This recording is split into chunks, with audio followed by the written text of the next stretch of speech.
Welcome to Bootstrapped Unicorns. I'm your host, Josh Pies, the chief attention getter and hippie capitalist at C47 Digital Studios. This show is an exploration of entrepreneurship because it's important to hear people's inspirational stories of where they were and where they're going and how they've gotten to where they are. But even more important is to glean all those tactical, actionable data points that we can use on our own journeys as we grow our businesses, and we can say, yes, we bootstrapped to become a unicorn. Bootstrapped Unicorns, this is the sweetest episode we've ever had. Why is it sweet? Because I'm really into dad jokes and I'm in front of cookies. We are with two Cookie-preneurs right now. They're friends of mine who are doing something that you want to know about. We're going to learn a little bit about business, but we're also going to learn a little bit about culinary arts today because the smell in this room is intoxicating, and I don't think I can keep myself from talking more about the cookies than business. So give me a pass a little bit as you're watching or listening on this episode because I am genuinely distracted.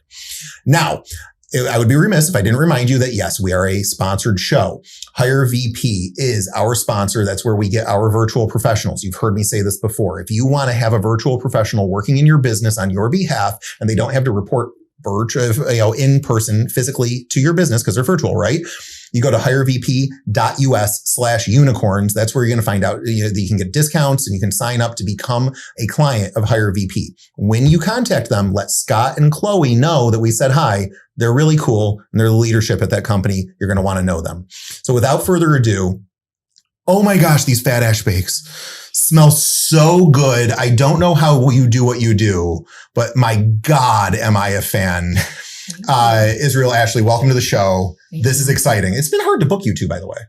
Did you know that? Yes, we do. Yes, we know. Why are you so busy? We do a lot of events. It's really the events. Yeah. Right. Yeah. I mean, it's a small business, right? Right. We're a small team and, we say yes to everything. So the calendar is always very full. Well, that's not a bad thing though. So I've been watching you since day one. I remember. So for the audience here, you don't know this, but I met Israel when we were in B&I group together and you were in the property management world. That's right. And you were, I remember, I'm sorry, but I completely questioned your sanity. I remember he said, he goes, I think we're going to start a bakery. And I'm like, Brad? And he's like, no, we're going to make cookies. And I'm like, okay, you do you, man. It's a side hustle, right? And you're like, for a little while. And then like within a month, you were like, yeah, I'm quitting. And the cookies? And you're like, no, I'm quitting my day job. Yeah. And I just remember worrying and praying a little bit for you. It's clearly worked out just fine. Tell me a little bit about that time frame. Like, let's not even get into your business right now. You had an idea. Where did it come from? Why did you take such a hard leap, both of you? Like, this is a big thing you did do, but it was a nothing. How long ago? When was the idea and when did you like first make this a business? This was not that long ago. We made it, what did we say, 2020? So yeah, 2019 was the first time you put a cookie in the oven in our apartment. Yeah. And that was in Oviedo when we first moved down here. So that was the first time she put cookies in the oven. I tasted them and just for fun, yeah. not like right. I wasn't like I'm going to bake cookies and then we're going to open a business with it. I was just bored.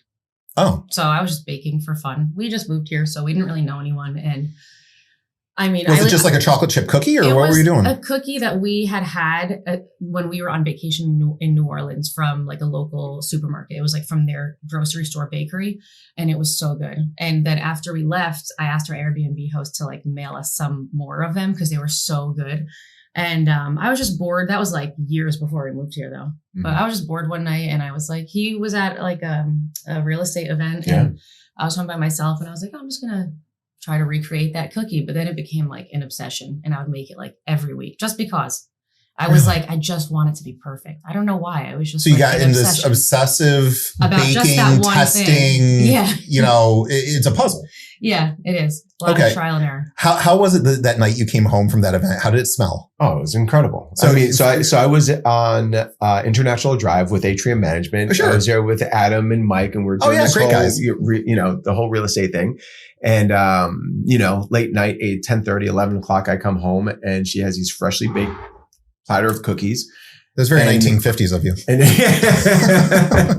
And they were delicious. They were these like, oatmeal and macadamia nuts and coconut. It was just awesome. It was like everything. It was like a kitchen sink type of cookie. So it was incredible. I loved them. I said, wow, these are incredible. And then they weren't right though. When I said they were amazing, she was like, well, Israel will eat anything. Okay. So that is the one thing that's hard, because he will say everything is good.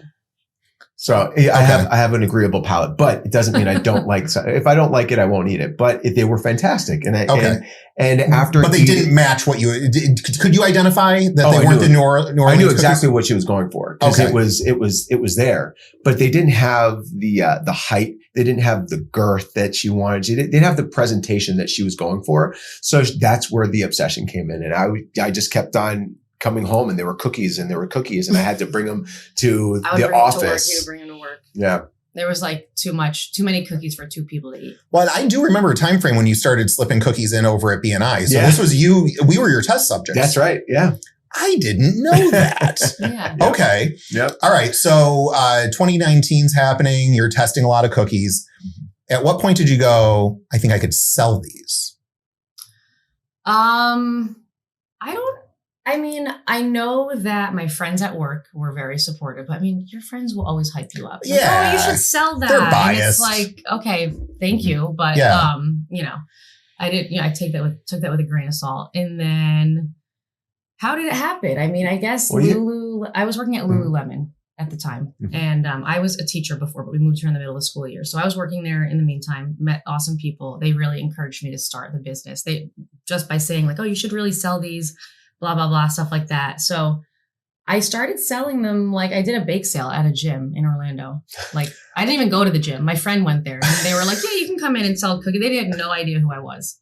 Now we are members at that gym. Yeah. But I had never met them before. They were just like, yeah, come in. So this is something I was planning on getting to at some point. I'm surprised we're already there. Yeah, but I think that was actually the first one. That was our first bake sale. So Lululemon first, to support Ashley as a team member, they had these goal setting, meetings. And she came home one day and said, Lululemon's going to buy 75 of our cookies, but they gave us kind of like a checklist of things that we need to do before they buy them from us. One was getting a logo. One was getting business cards. Yeah. Oh my gosh. They were literally putting you through like an accelerator incubator experience. Oh yeah. They were like, we're not. So their plan was the busiest weekend of the year is the weekend before Christmas. Okay. That makes sense. Yeah. It's guys like me who are panicking about gifts. Yeah. They have this thing there. It's called surprise and delight. It's like you can give a surprise and delight the guest that's buying something. So anytime somebody would make a purchase that weekend until they were out of the 75 cookies, they would put one in their bag. And it was just such a simple thing. But like even to this day, like people are like, oh, I remember having your cookie at Lululemon a long time ago. Mm-hmm. And it was from that. They were like my first order. They said I had to get a business license. I needed to get business cards and make the logo. Mm-hmm. So we did all that and then they handed them out. And then it kind of just went from there. The store closed for COVID, like shortly after that happened.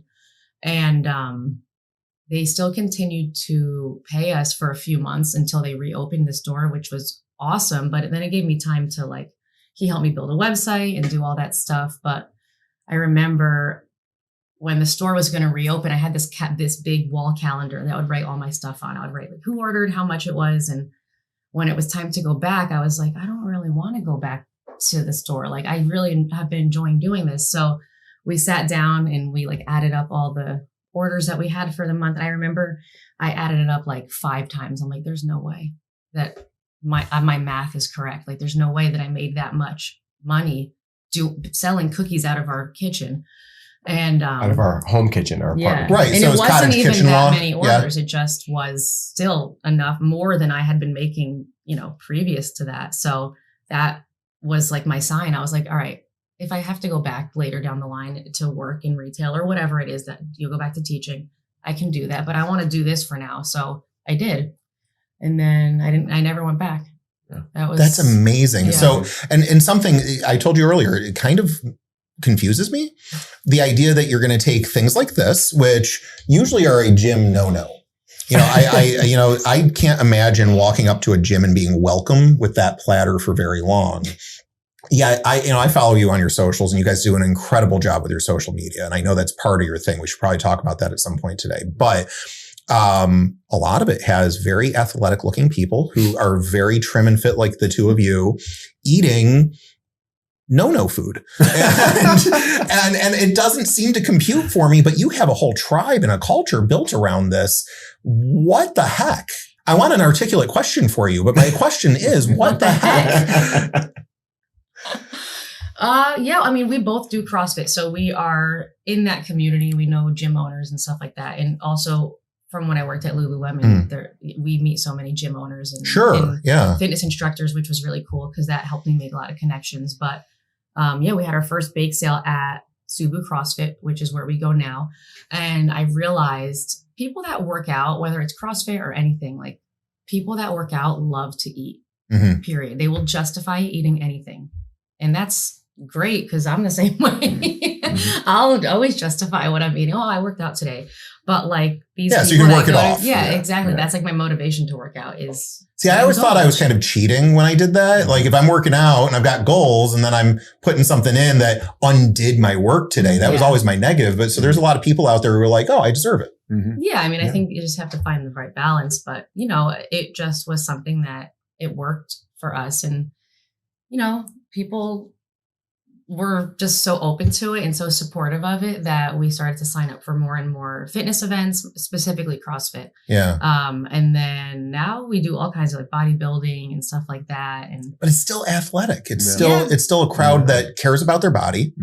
And I mean, I care about my taste buds, and I'll tell you what. So I audience, you should know that I have sampled probably what I think is half their website so far. And not today. We're going to get into that part soon. And you've literally hit just home run after home run after home run with these creations, which makes them a little bit addictive, right? And I'm thoroughly impressed that you've managed to find a crowd that I never would have put together. I think that's really where the shock comes from, is that wasn't obvious to me. Was it obvious to you? Yes and no. I mean, we've been athletes, I guess, our whole life, right? Okay. But I've been doing CrossFit when I met him since like 2012. So like that mindset, like I was familiar with, like, people that I would go to the gym with would go out after class and go out to dinner and have all these like, what's the word? Like rich, unhealthy things. And it was weird, I guess, at first. I was like, I didn't understand. But the more I was around it, it is what it is. Yeah. That's just, they work out really hard in the gym and that's their treat and their reward after. It's not that they have them every day, but it doesn't make them feel as bad, I guess, on the times they do indulge. And you attract what you are all the time, right? So if you're just really real about who you are and real about what you're doing, I feel like you just become magnetic. Sure. And you start attracting the people that kind of mirror what you're doing. And it's nothing that we ever focused on and said, hey, listen, we're writing a business plan that says we're going to go to CrossFit games. We're going to go do this. And it's just never happened that way. We just were active people making some great cookies that we loved and wanted to have like a little bit of nostalgia in it. And when we were first starting, it was just like, all right, so I said to Ashley, all right, we just need 5 cookies. Let's make 5 awesome flavors. Yeah. And she was like, I don't want to get bored. Like 5 flavors isn't enough. I don't want to do 5 flavors for the rest of my life. How many flavors do you have now? Have you counted them? Yeah, we have over 290 flavors so far and counting. Wow. Yeah. So no, I haven't sampled that many. Okay. Last time we talked, you had maybe about 30 flavors that were on the website. And I know I had at least about 15 of them. Yeah. The menu that we have is just an insight to her mind. I mean, it's always going. I mean, so do you have some like master awesome recipe book under like this lock and key in some secret vault somewhere? I don't know. Yeah. Why? That question is off the record, stricken. So, all right, I can't take it anymore. We're going to keep talking, but we're also going to start eating. What should I start with? What do we have on the plate here? Okay, so this is one of our platters. These are 5 of our most popular flavors. We have oatmeal chocolate chip, which is right over here. We have lemon white chocolate. This one is a like maple snickerdoodle. It's like French toast. I love this one. Classic chocolate chip. And then this is like red velvet, but there's no red color it is, but it's a traditional red velvet dough. So it's a little bit different than chocolate. Sure, it's almost cake. Yeah, it's like cakey. Yeah. Red velvet, I always think when I'm making it smells like devil's food cake. That's yes, what it the does. smell reminds me Yeah. of. But yeah, I love red velvet. But yep, that's that, just with no red. Okay, so I'm going to go traditional. I'm going to start with a chocolate chip Yeah, because really? I'm going I to thought judge you by your chocolate chip. I thought you were going to go lemon. Well, I am going to go lemon. I'm going to treat my... This is first step. This is first step. First But step. I mean, you kind of, I already know these are going to be good. By the way, hold on. This is a terribly unfair podcast right now because poor Miller is over there without access to the cookies. Miller, can you walk on camera right now and break this wall and come over here and grab a cookie that you're interested in so that we don't feel mean? Are you interested in this? No, it's good. I got to make sure you look good. All right. Well, I'm not going to look good. I'm eating on camera. That never looks good. Well, I'm going to have some too because I can't. Everybody always asks me, "Are you tired of eating cookies?" The answer is no. I'm not tired of eating cookies. I never These think are of chocolate perfect. chip. That's good. Yeah. There's like Chips Ahoy, like those hard hockey pucks that you get. Yeah. Those are gross, right? I'll still eat them though. I love them. Really? No. Yeah. I can't do it. And then there's the super don't soft ones that like melt on your hands that, it's almost like you're having ice cream. Mhm. Yeah. Which like are, very I buttery, suppose, suppose nice when there's that perfect in between and you found it. Thank you. Uh-huh. I like soft cookies, so that's what we make. But there's always a time and place for a crunchy one, but that's just not what we, Yeah, the crunchy ones to me start entering like the scone world. Yeah, they can. If I have coffee with it, where I can soften it a little bit, Yeah. I'm starting to be Yeah. okay. Yeah. And like these are dunkable in coffee too. Yeah. Like those really soft ones would fall apart in your coffee, and now it's just like an additive. Yeah. This is very dunkable. Yeah. But Chips Ahoy is sorry, Chips Ahoy, you guys got to fix it. It's just almost inedible until you dunk it, in my opinion. Yeah, I understand. Take a smell of that one. So that one we make with really nice. with freshly squeezed lemons on, and it has a glaze on it that's just out of this world. So good. I used to hate lemon flavored desserts. Really? Yeah. My entire life. I Yeah, mean, I wasn't really? really a fan. wasn't into it. She made this cookie, and now I have to taste any lemon flavored dessert that's out there. Do you guys dream in cookies yet? Oh my God. I'm sure I've had a few. I definitely will zone out and just kind of, how did my car get to this point? Because I'm like just thinking of like flavors. Do you have a and cookie things. journal that you write in? I mean, have some of a this note is on silly my sounding. phone that's kind of Okay. like, You it gotta track doesn't it even somehow. make sense if someone were to try to read it, but Yeah, I know what these it are means. something. Yeah. So talk about not being able to read her recipes when she first started. I was working with Atrium. Mhm. I would be going out, showing places, doing our renovations, coming back. And she was working 2 jobs. Winter Park Fish Company and Lululemon. So she needed my help. So I would come home, she would leave me a recipe. And I would handwrite it. This is the key. There is the problem. This is a problem. Yeah, earmuffs. How's her handwriting? It was atrocious. All right. So the part of it is that I'm coming to help, and I'm saying to her, hey, listen, if we're going to grow this business, we should write down the recipes the way we should write down the recipes, like how we do it. She only writes what's in it, but not the process of doing it. So sometimes the flour's because up no top. one was ever going to make the dough besides me, which that was really like, I just wrote it because I knew what those things meant. But then when I needed help is when we came into a problem. Yeah. So one day, That's funny.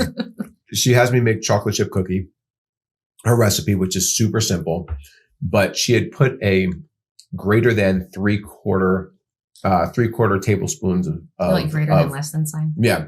Of an ingredient. And I put How much greater? exactly. Well, It wasn't quite 1 and it wasn't 3/4. So it was like right in between.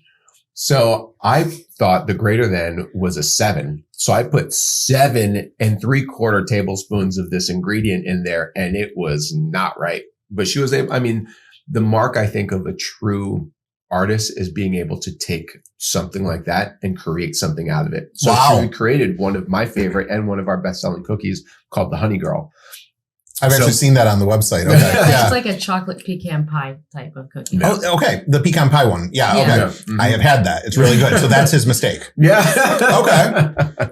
So you remembered what you had done though, so that you could recreate it then. Well, when he told me what he had done, it was like, what did you do? It was like I came home from work and I didn't want to be like a nag, like, oh my God, you just helped me. And now I'm like, why does it look like that? But really, why did it look like that? And I was like, I asked him, I was like, just curious, like, what'd you do? Like, what did you do differently? It's so different looking. And he told me, and I was like, oh my God, that's not a 7. It's not even supposed to be 1. Wow. Yeah, so that's fun. So yeah, that was a good learning experience. When I was a kid, my Uncle Sam got into pie baking. And so he over the summer baked an apple pie. Everybody loved it. He decided for all of the holidays, he was going to bake as many pies as possible. So he tries pumpkin pie. Brilliant. Everybody loves his pumpkin pie. We get to Thanksgiving and he kept going, it doesn't feel right. And they looked perfect. Mm-hmm. But his apple pies, he was like, I'm sorry. Something doesn't feel right. And so he serves it and we're all kind of going like this as we're eating. There's like a crunch to it. And I don't know how he managed it, but he figured out that he had put like 10 times the amount of required salt into the dough. Oh my God. The salt didn't even fully like absorb in. There's salt crystals in it. So he made salt pie for the holiday. It was so funny. And we talk about salt pie to this day. Yeah. So it doesn't always high blood pressure. Right. Yeah. What a mess. And of course nobody can finish it. Right? It's the worst feeling. It really is such a thankfully bad feeling. we knew he could do really good pies. Yeah. So it was just kind of something we could laugh off because we didn't want to have to suffer through the whole thing because it was that bad. But it's cool that you rescued it. Yeah. You know? Sometimes we can. I was going to say sometimes we can. And we've had plenty of times when we're like, what's your success ratio? I would say our success ratio is probably like more like 99%. Yeah. So you usually get something that's pretty good out of it. Yeah. But sometimes things happen. I mean, sometimes where it's opposites attract. I take care of one side of the business. She takes care of another side of the business. But then sometimes we overlap. And sometimes when that overlap happens, it's like, oh shit, like we salted the steak twice. You know what I mean? Right. Like, oh, you salted it. I salted it. We salted it. Oh, now we've got, salty steak. Yeah, very salty steak. So I think they call that beef jerky. Yeah, pretty much. Yeah. So this one, I've now had 3 cookies. You snuck one in. I was going to say, you snuck one in. I got the oatmeal chocolate chip one going, okay, which is incredible. I'm at some point going to go for the other ones here, but I'm looking down here, and you guys you're not the cookie shop, right? You're not, Granny Bakes. You're Phat Ash Bakes. What is Phat Ash? And I feel like, just from an observer standpoint, when I watch your stuff, I feel like you're building a brand that has a culture to it. There's like a Phat Ash tribe you're building. And I don't know if you meant to do that, but it feels like it's happening. So what is Phat Ash Bakes? What's your intentionality with this brand? I mean, I don't know. You are the social media department. So I think well, who named it? So one of my friends, actually, her name's Maddie. I used to work with her at Lululemon. Okay. She's from New York. I'm from New Jersey. And so we just could bond over that, which was really nice. And she just understood like the vibe of, we would talk about like, oh, well, if you had a cookie, like, what would you name this one? She was like she like bought me my first shirt. She was like all about like just hyping. That's a cool friend. She was like my hype girl. Good job, Maddie. Yeah, she's awesome. She's still one of my good friends. And I don't know, just one day we were working at Lululemon on the floor and she was just like, you should name the company Phat Ash Bakes. And I was like, I should name it that. That's what it is. Mm-hmm. And that was it. Literally, that was the conversation. Because you're going to get a Phat Ash? I mean, what's going on? Well, because the whole idea, like all the things that we were talking about were very, I guess like they hit home. They were like things that were familiar with home. Like we lived the Ash is you, City. right? Yeah, my name's Ashley. But fat is like a word that's cool. Yeah, and pretty hot and tempting. Yeah, that wasn't my intent on the fat part. It was just like something cool. Like, it was just a old slang word, And she got that. She understood it. And she had suggested it. And it was perfect. There was nothing to change. Yeah, it was like, sounded like, fat ass, but right, it does. Yeah. Was my name. So it was funny and you won't forget it. So It was just, there was nothing to change. It was just great the way it was. Yeah. That's awesome. Yeah. Okay. So, all of that works. It's simple and it works really well. Yeah. And so it's a colorful brand. Yeah. It's got some retro vibes to it. Yeah. Some of the, the font type is a very graffiti 90s, 80s, 90s vibe, which fits because it's our generation that's really embraced the CrossFit. Mm-hmm. I think I'm a little older than the two of you, but so we'll say our extended generation. But then you've got like this deck of cards here, which is really fascinating. Yeah, what are you doing with this? So, going back to what you asked about, I think when we were creating the name and what we were going to do, we just wanted to be real people doing fun things. And when things started popping off during the lockdown, there was also the big BLM movement, and there was a lot of just tension in the world, a lot of just dire type of stuff. Everybody was on one side or the other. One side or the other, and either way, it was just not good. And so we just wanted literally to just bring a little happiness to people. We had fun with it. Our first quarantine survival packs was 5 cookies for $20. I bought one of those. And we would put little squares of tissue paper inside of like toilet paper because everybody was running. That is so funny. So I didn't even notice that. So we were just having fun with it, right? Mm-hmm. And we were trying to figure out, all right, how do we package it? We wanted to have a fun packaging. Why not use weed bags? Because if they can keep weed fresh, they're going to keep our cookies fresh. So we did that. Yeah. So then we said, we couldn't. I really like the look too. I mean, from a consumer standpoint, I enjoyed opening those bags. My kids thought they were the coolest thing. When I presented them with those cookies, there was like this holy moment. It really is transcendent. Really is fun. Yeah. So that was it. I mean, everything that we did, we wanted to just be a little kitschy, a little fun, and just kind of just bring people out of the funk. And I think that theme has continued on. That's actually who we are. One of the things that when we first met, there are 2 things that we talked about. One is that we have to be kind. Like her, like non-negotiable was kindness is paramount. And one of mine is like, I just want to have fun. Like, I just want to enjoy life. Yeah. If you can have a choice, choose a fun, loving, kind life. Yeah. How hard is that? And apparently it's hard. It's hard. Yeah, it actually is hard. For a lot of people. I mean, listen, we get life is stressful sometimes. Yeah. Owning a small business is stressful. And the choice to actually make a conscious decision to look on the bright side is a muscle that needs to be worked out.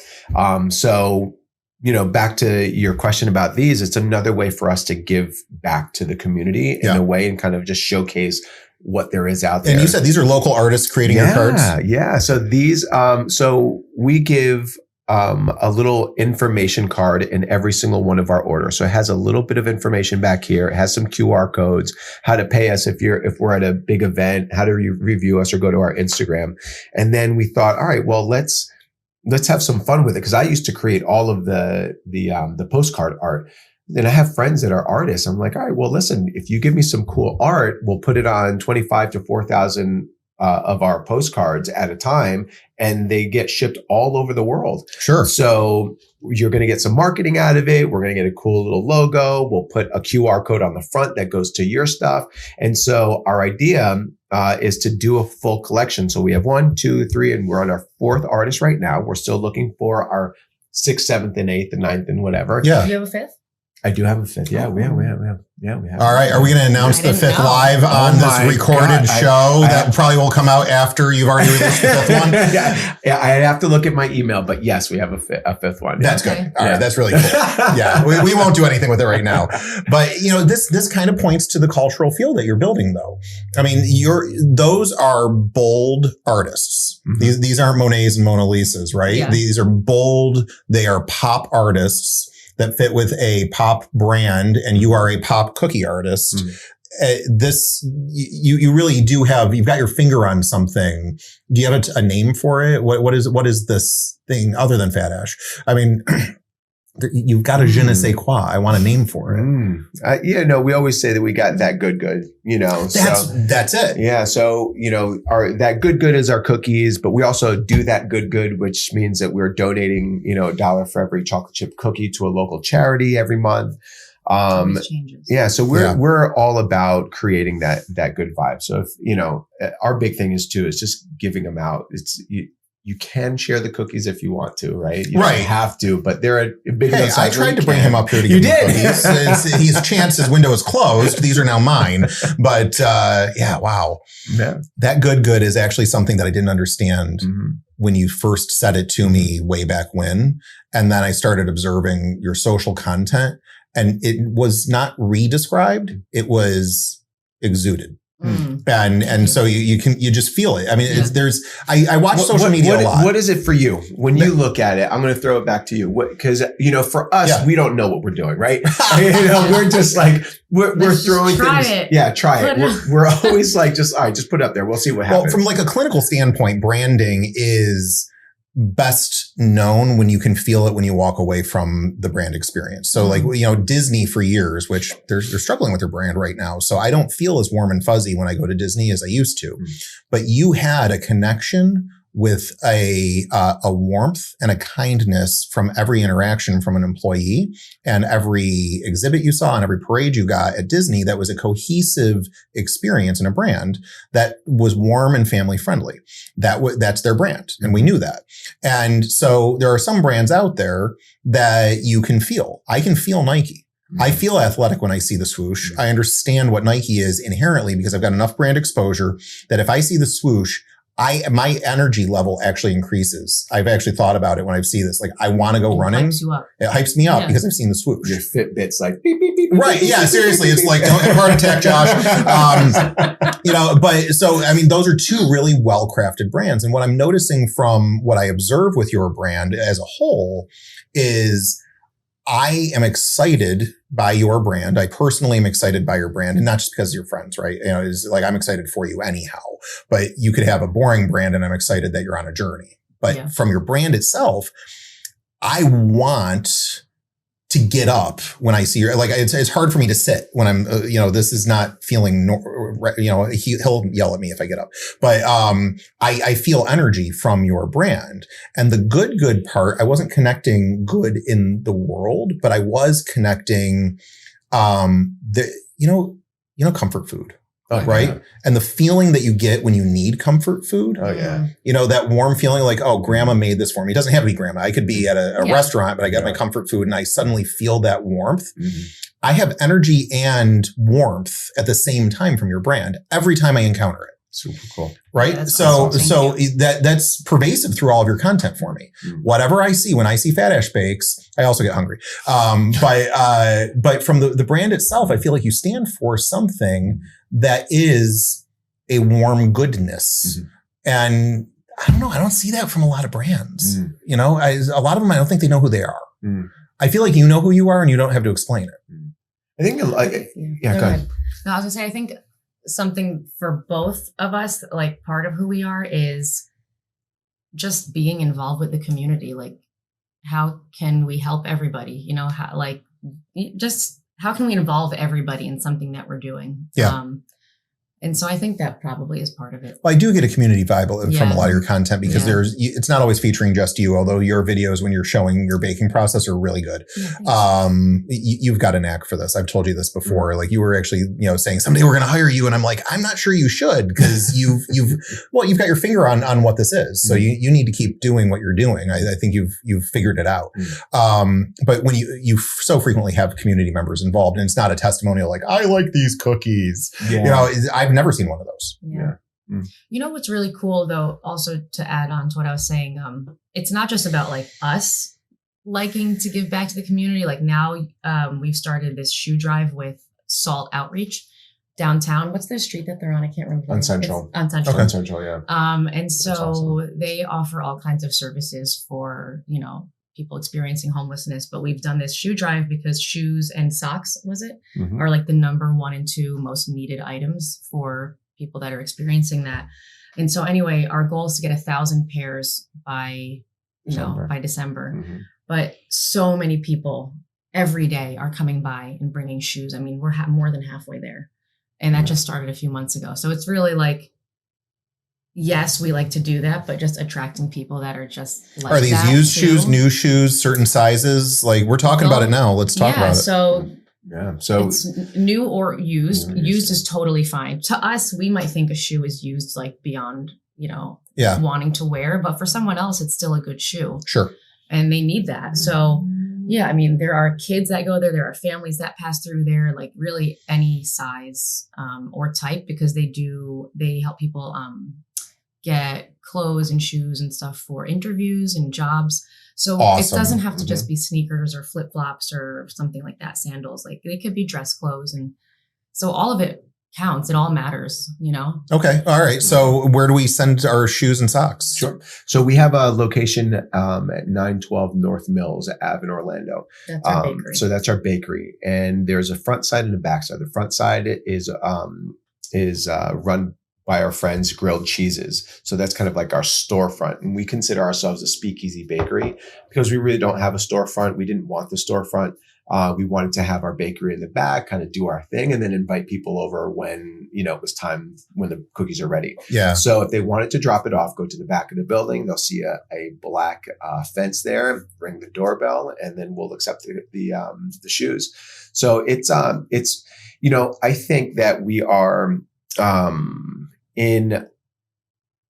everybody wants to get involved in some way, right? Yeah. Everybody go out and vote. We're in this big, crazy election, right? There's always something going on.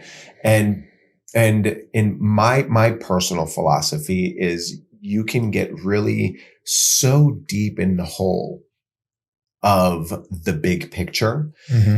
And I think that the immensity of looking at a Grand Canyon right before a hike is so scary. Yeah. But when you can sit back and say, all right, well, let me get my shoes tied right now. Let me get my backpack on right now. Let me help my buddy get, So if you are in the close proximity to people that you can actually help right here, right now, that to me is such a better way of living than kind of bogging yourself down. Feeling lost. Like I'm one person in the world. Like what can I do? Mm-hmm. And you can help one person. Yeah. Yeah, that's it. And so we found salt. They're shoes. They're easy. Everybody's got them. There's spring cleaning. We partnered up with Run BMT. His name is Seth Funderburg, amazing marathoner, endurance runner, coach in this community. And after every one of their races, they have a bin that we had one of our friends, actually, the artist that made this, Ron Rivera, right here. So he paints these garbage bins that now are like these treasure collection bins. Yeah, so after really every too. run, Seth will take out the bin, and runners after a season of their running, they're done with their shoes. They're done with their shoes, but they're great. But they're still great. Yeah. So they dump them in there. Yeah. So that's and how. There's Lululemon as well. Oh yeah. Oh my God. And that is also like a full circle moment. They have a bin in there, a collection bin in there. Come on. That's cool. In Windsor Park. Yeah. Yeah. Your speakeasy thing is really fun to me because if you were a storefront, honestly, I think it might devalue the experience, but because it's this relational, you kind of got to know somebody. I realize everybody's invited, right? Yeah. But you kind of feel like you got to know about it. Mm-hmm. And then you come and build a relationship with the people working there, the people who also know about it. That is very much your story. Everything seems to be relational and networking based in order to get into the places that you're in. Mm-hmm. Was that planned? Did you want a speakeasy, or was it this location spoke to you when you found it? Oh, she's got a great story about this, and I'll chip in. But this is good. It wasn't. There really wasn't a plan. The plan was that I'm stubborn, and anything that he would say having to do with making this a business, I had to say no. That was my. For the record, I've talked enough about business with him. He actually does know what he's talking about. He does. Just putting it out there. He does. But I still needed to. It's just who I am. When we started, he'd be like, well, when we have employees and this, I'd be like, no, you will never have an employee. And how many do you have now? Be a business. We'll never be a business. Like, this is just for fun. My friend one time was like, well, what is the point then? Like, what are you doing? Like, why are you selling them if you don't want something to happen? So anyway. Another good friend in the mix. I like that. So I had a bake sale at a CrossFit gym, and he was still doing real estate, and he was coming to see me at the CrossFit gym, and he passed by the building that we now own. It was previously Bites and Bubbles, which is like a restaurant wine bar on Mills Ave. So they were relocating to a bigger space, and this was up for sale. He went and saw the building, and it was perfect to be a speakeasy because when I graduated college, I lived for a year in Italy. I was a phys ed teacher. Okay. And I had just turned 22. So, I was like young. I had to go out with my friends at the end of the night. You want to eat something after you've been partying This was and Rome, stuff. by the way. I was living in Rome. Yeah. Wow. Yeah. And there was this croissant factory. They call them cornetti. They're not croissants in Italy, but there was this factory that would make the cornetti for the coffee shops in the city to distribute the next morning. So it wasn't a bakery storefront. It was like just a kitchen. Right. But it was in a little alleyway on their back door. If you knew between like 3 and 4 a.m. that you could go there and knock on the door, you could buy them like fresh out of the oven. Oh, come on. Like cash only from this like old Italian lady. I'd come with a cow that made my out the butter. back door. Oh my gosh. And it was all locals. There were like no tourists there. It was just so cool. And they were just strangers making friends in this alleyway over food.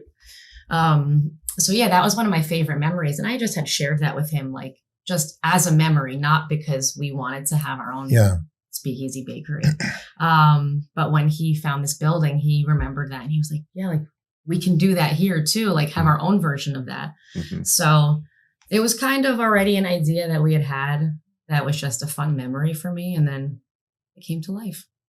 That's so cool. And the reason it resonated with us at that moment is because when we first started in our apartment, people were driving to our back door on certain days on Mondays at certain times. So it was 11 o'clock and what was it?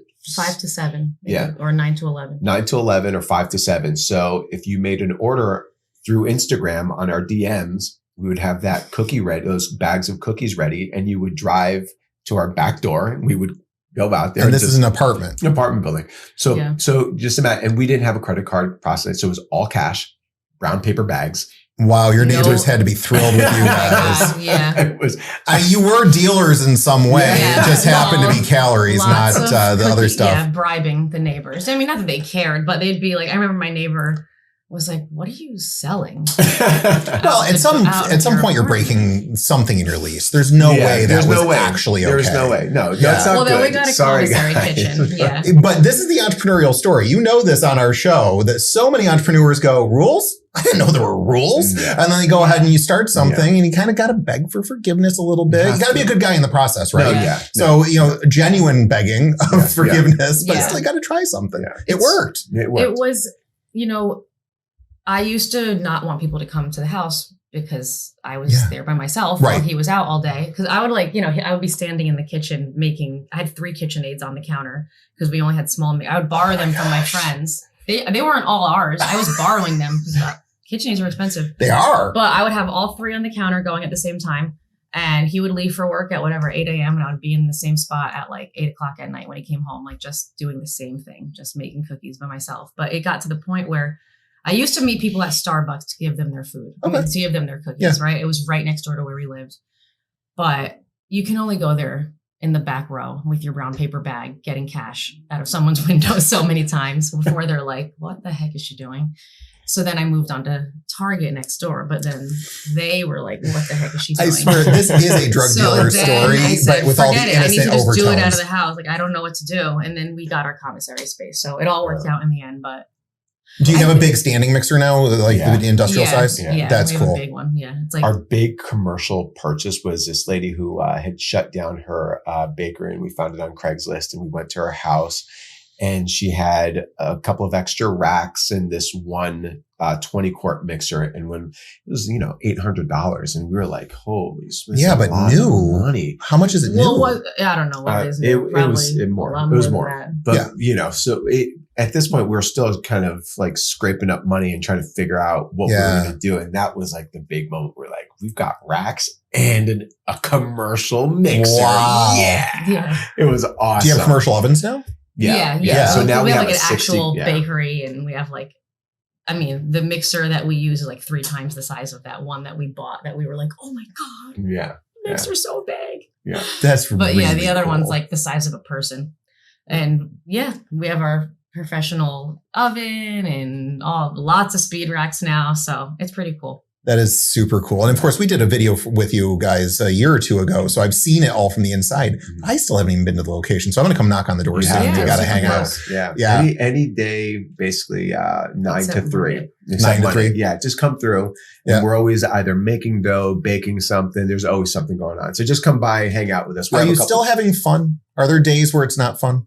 There's days when it's stressful. Yeah. Why?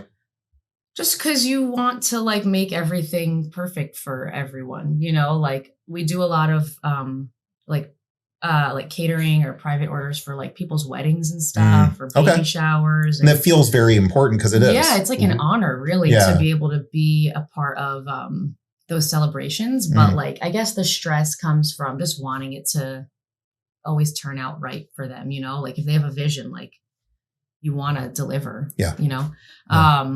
So that's stressful for me, or just not having enough time in the day. Sure. But overall, it's like, if I just tell myself like I'm just making cookies, it feels better, Okay. you know? Yeah. It's all in And your it's head. something you've done a million It's all times in at your this head. point. Yeah.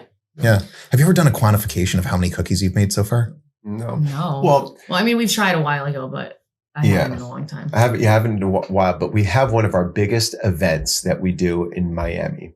And we bring 6,000 cookies. And then that was an easy calculation. We did 6,000 cookies, and then they're about 5 ounces a piece. And it was literally, we brought to Miami a ton of cookies. Wow. So that was pretty cool. So that was that That is pretty cool. That was a cool, fun little. That's really neat. That's pretty cool. That's right. Speaking of a ton of cookies, hold on. So you brought this bag here. Yeah. Oh my gosh, it's so heavy the bag broke. I kid you not. Look at this. Look at this. The bag just broke. So I wanted to point out, so this is the platter that you can buy. Yeah. But the these are cookies that wraps. I know weigh, what is this? So it's 4 whole ounces? Well, it starts at 4 ounces, but then it gets all kinds of stuff on fillings and glazes and decorations. Because this doesn't feel like so 4 ounces. This feels way probably more. like 7 ounces. Yeah. It's- So Yeah. open that one up and take a whiff of that one. What are we doing here? This Blue Dream. This one's called Blue Dream. It's like a blueberry crumb cake.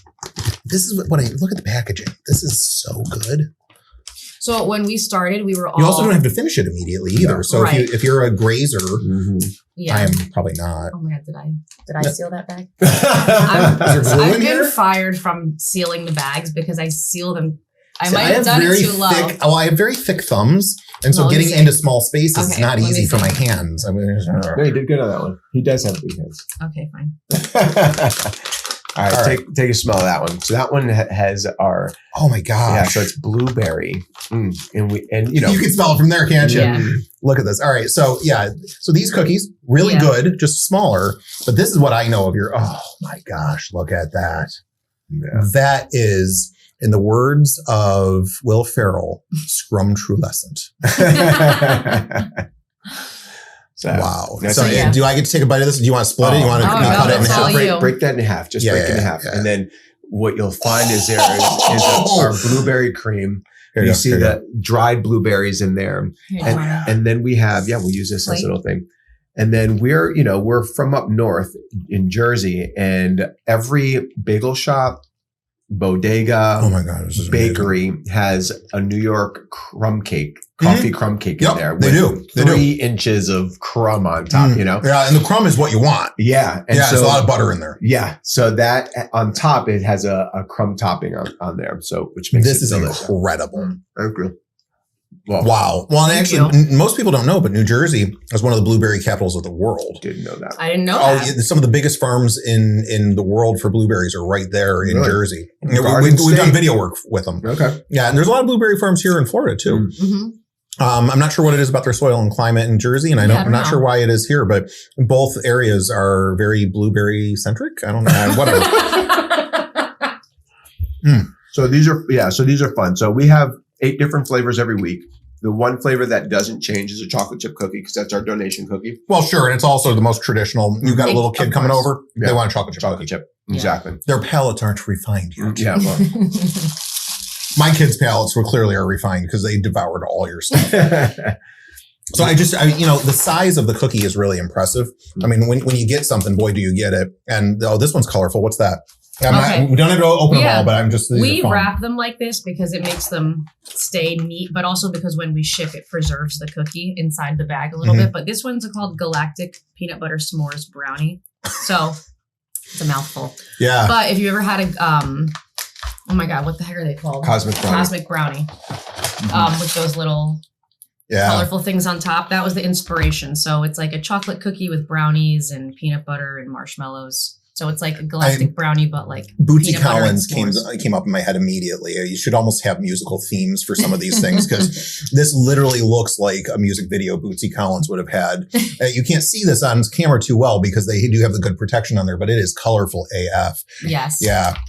And this is the traditional chocolate chip cookie, if anybody was wondering. That's the fundraising cookie. Mm-hmm. Yeah. And then I know over here is thick and minty. Yeah, so that one's like a chocolate. Well, I do, and it's kind of a sexy name right there, thick and minty. You know, it's so funny. We have found in creating all of these flavors, there are certain flavors that draw a line in the sand. Yeah, mint is one.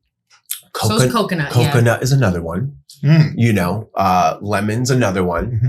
Oatmeal is another one. So people coconut, lemon, oatmeal, mint cookie would be fascinating to see how that goes. I'm saying you try it. And I'm also saying you're welcome. Taste test. Yeah, if it's your hit cookie, just because I just found the niche. Yes. Right? Put them all together. Cut me in. All right. Wow, I'm just kind of reveling in this over here. Yeah. This is really incredible. Thank you. So there's one more thing that I got to ask about while we're here. So audience, if you haven't figured out that you've got to order some of the stuff and you can order online, they'll ship to you. I know this because we've done this. If you're ever in Orlando, there's a Magic Castle people visit. There's a guy named Harry Potter that they hang out with. And then there's Phat Ash Bakes. All three of them are supposed to be on your list. But oh my God, these are incredible. And so you should be treating yourself and people that you love to a surprise. So yes, this is a commercial for them because I love them dearly. They're great people who are doing good things, but my God, these are tasty. You just need to do this. But you have one other product that we have not talked about. No. Yeah. And so the whole Phat Ash Bakes has a vibe going on I'll call it Phat Ash Baked. Yeah. What's the story, man?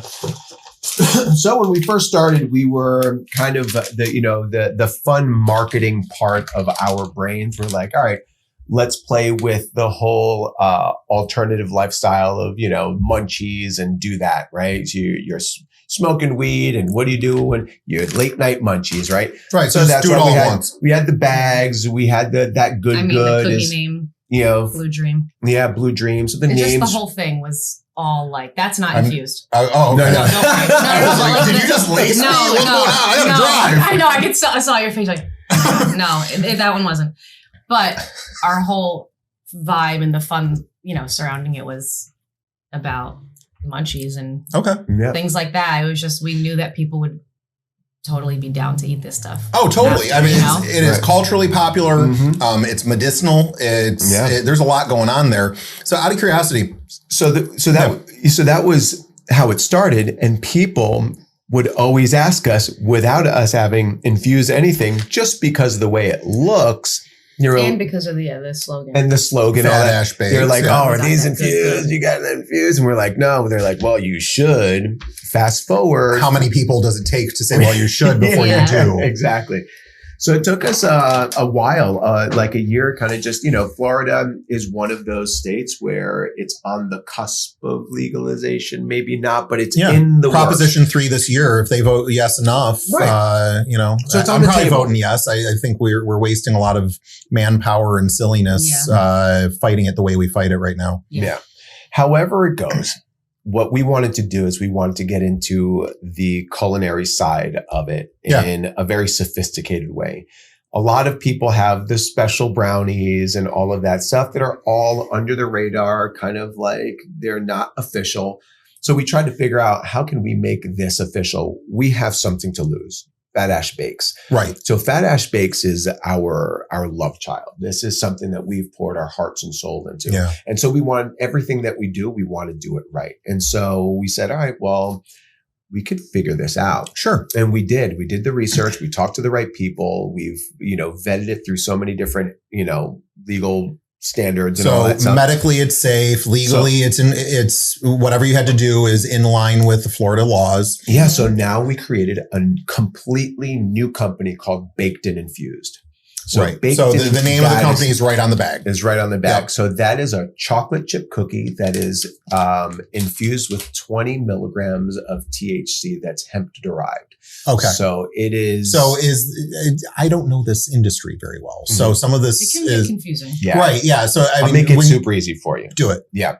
So you have marijuana. Yep. Marijuana is the umbrella it's a big plant. Right. It's a big plant. You've got the male plant and the female plant. The female plant is the strongest, most potent plant. That's the cannabis plant. The male plant, it's a little smaller, sturdier, and doesn't have as much of the potent stuff. And that's called hemp. So you have hemp and cannabis, they marry, and then they create these beautiful buds where everybody's like, oh, those crystalline buds, that's where the high strength smoking bud. Yeah, smoking bud.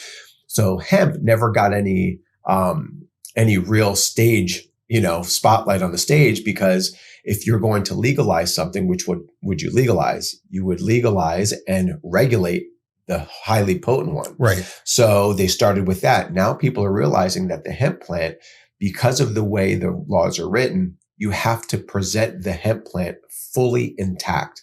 Cannabis, you can extract and turn up the volume on THC and CBD and all of these different cannabinoids that live in both plants. But because you have more of it in the cannabis plant, you can do a lot more with it. With the hemp plant, you have to only give it or infuse with it as it naturally comes. So nothing is messed with. So you have to use the full plant. You have to use all of the cannabinoids that are naturally occurring. So you can't turn up the volume or turn down the volume on anything. And so that's what that is. So it's a THC that's derived from hemp plants, which is the male plant. And then it's a 20 milligram THC. So so I've heard recently that there's, different strains and things that are legal, whatever that means. And then there's the medical grade, which is legal for medical use. Cannabis versus hemp. That's the difference. Okay. So cannabis is the female plant, is the medical plant. Hemp is the one that's now becoming a little bit more medicinal, but it's the weaker plant that you only need to be 21 and over to consume. No kidding. So just any Florida citizen 21 and over has access to this. Correct. Well, that's helpful from a business perspective too, because now you have lower regulatory concerns in a big way. Yeah, big time. I mean, we still had to have an FDA inspection on our facility. On our kitchen and stuff, yeah. Our, Department of. It's kind of funny that we have sirens go by as we're talking about this, right? That's one thing about our studio is if you have a fire truck right next to the building, like we just did, you're going to hear it. Yeah. But keep going. No, but that's it. I mean, so we figured out, we tested it out, hundreds of cookies. We had to figure out how. You had hundreds of weed cookies? Basically, we sent them to labs to get tested. Really? Yeah. Yeah, but we did it right. I love that. We don't want to give someone a bad experience and all that stuff. Well, the safety always matters. There's a lot to lose if you just cut a quick corner with something like that. You could lose everything. Yeah. Right. So what's the point? Just do it right. Well, and you guys clearly are living for a higher purpose. And so you treat people with a certain level of respect and care through your brand and also personally. So why would you do anything different with another venture? Yeah. It wouldn't even make sense from your character. Yeah. So that's, it's cool that you maintain, who you are through all processes. That's awesome. Yeah. What's the future for you? What's the vision? We're trying to figure it out. Yeah, I don't know. To be honest, we're trying to figure it out. Okay. I think I can see this as a national and international brand. I dream big. Yeah. And so the idea that, you've got 1,000 workers or, deals with Kellogg or some big brand where you've taken this to a whole new level and you're spreading that good all over the world. I can see that. Mm-hmm. But you might not even want to see that. What do you guys want? I just want us to, no matter what, if it's this or expanding this or keeping it this way or whatever, I just want us to enjoy what we're doing. That's really, to wake up and dread your day because you have to go to work at a place you hate or do something that you don't like. That's the worst feeling in the world. I just want us to enjoy it. Like that's really, I'm focusing on like right now, I guess more so that he is like big picture. I'm like, do I enjoy doing this now? Yes. Okay. We'll keep doing it. You know, he's like, I need the person that thinks down the line too. Yeah. I don't do that as much. It's tough. Yeah. We are, in the cycle of a business, you have the first mover advantage. Then you start moving into this really cool, exciting, like, oh my God, they're the new kid on the block. Now we're going into this, like, we're established enough with our core group. People are still finding us and people, but now it's where we're at a point where we're like, all right, we have to make a decision. Yeah. Are we going to keep it and be one of those places that are just the flag, where you put a stake in the ground and say, we've been here for 20 years, and it's still run the same way it was 25 years ago or 20 years ago. And it's a must go to place. And we can do that. Mm-hmm. Or we can start doing the franchising and the opening and doing all those things. So we're at that point where we're trying to figure out what we want to do in our lives. And I think, to what we're both on the same page on is that we want to enjoy the process. Yeah. And so what has happened in the past for us is that if we stay true to what we're doing, the universe starts providing. I just literally I get chills thinking about it, because if we keep on doing what we're doing and the quality's there and we're having fun with it and we're affecting people's lives, the right scenario will open up for us. And so not that we're sitting and waiting, but we're fine tuning what we're doing now so that when that comes, we're going to be ready for it. Well, and excellence gets rewarded. So the idea that you're fine tuning what you're doing, there's zero that can be said wrong about that, right? I mean, getting better with every new iteration, continuing to wow and re-wow the people that care about your brand and your brand cares about. Yeah. It's always part of the right decision set. Yeah. So that sounds very good and wise. Yeah. I mean, one of the, we do a lot of food truck events, and one of the top chefs in one of these food trucks that we were in just casually said, "Hey, Ash, like, whatever you're doing, like, your cookies have you changed your recipes? Like, are you tweaking stuff? Cause man, they are just hitting." And he's had them before, but it's true. Like, the last like 6-7 months, Ashley has just been tweaking all of the original recipes that we're doing, and just to get that little bit of feedback from a peer of ours was like, wow, it's really awesome to feel, so we're doing something right in that. It's interesting how I know practice makes perfect, but I think what that phrase misses is intentional practice makes perfect. And it sounds like you're staying intentional through all these iterations. I mean, you could just make the same cookie over and over again. And yes, in theory, it's practice, but that's ritualistic practice. I don't know if it's actually practice. The intentional practice that you guys are doing clearly is sowing seed and bearing fruit. Yeah.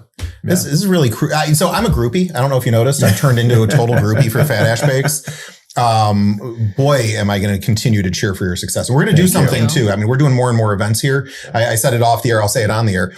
We are totally going to find a way to make sure that we're integrating that good into our studio and into our culture here as well. Because if some of your good can rub off on us, we'll take it. That's awesome. We'll be happy to be here for you. All right. So out-of-staters, how do we find you? On our website, phatashbakes.com. Okay. You can order for shipping. Phat. PHAT. Pretty hot and tempting is that. You'll remember that Chris Tucker helped us with that years ago. So phatashbakes.com, no hyphens, no nothing, all one string of letters. Okay. Yeah.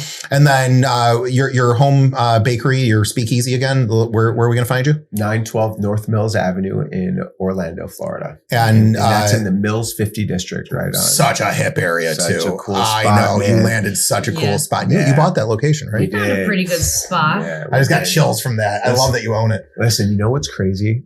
When we bought the building, we had like $10,000 in our bank account. It was just what we needed to do, and we found a way. And it was, I mean, she'll tell you, it was, I mean, maybe another time, but it was I mean, yeah, we didn't have that much money to fix it, and not fix it, but to like make it into what we needed. Just to buy it. Yeah. Then we and that too. And then we went in there, and then it's like, oh, well, we got to. Well, now you got to build it. Yeah. Bakery. And it so wasn't. that in and of itself was such an exercise as a lesson for entrepreneurs. Like how bad do you want it? How exactly? You will figure it out. Period. Like you can't ask questions about the game unless you're in it. You have to be in the arena. You have to be shoes tied, ready to go with your pads. And then you can say, hey coach, how can I be better? Yeah.